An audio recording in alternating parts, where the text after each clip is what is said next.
বিএনপিটা আমরা সাপোর্ট নকরি, বিএনপিটা আমরা পয়সা দিলেও সাপোর্ট নকরি। আমরা তো বিএমপি ছাড়া কিছু বুঝি না।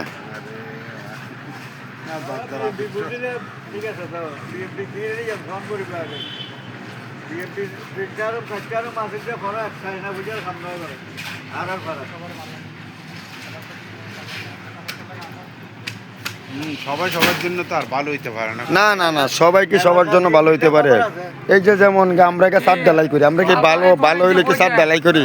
ইতারা নমাতি বুম হাই বলি যে তুই চাইতে হ আদি তোমার কাছে কোনো পৌঁছে তো তাই বুম করে আজ বিকে দিতে দেবে হতা। এখানে সবাই কইতাছে বিএমপি রে ভোট দিব, আমার কাকুও কইতাছে বলে বিএমপি রে ভোট দিব। আচ্ছা আচ্ছা, তাহলে মোটামুটি এই যে বছরের নির্বাচনটা মোটামুটি ভালোই হইব। ফোন করলাম হঠাৎ যাবে কি বিএমপি হঠাৎ যাবে কি জামাত হঠাৎ যাবে কি। আর বাস্তব কথা বলতে ক্ষমতার দম্ভ কিন্তু বেশি দিন থাকে না। যারাই নির্বাচনে আসবেন সৎ পথে চলবেন, ক্ষমতার দম্ভ বেশি দিন থাকবে না। সঠিক পথে যদি চলতে পারেন,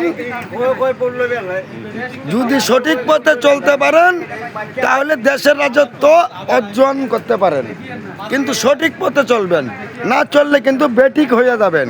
যেমন 17 বছর রাজত্ব করে নিজের মাতৃভূমি ত্যাগ করে কিন্তু ইন্ডিয়াতে পলাইছে।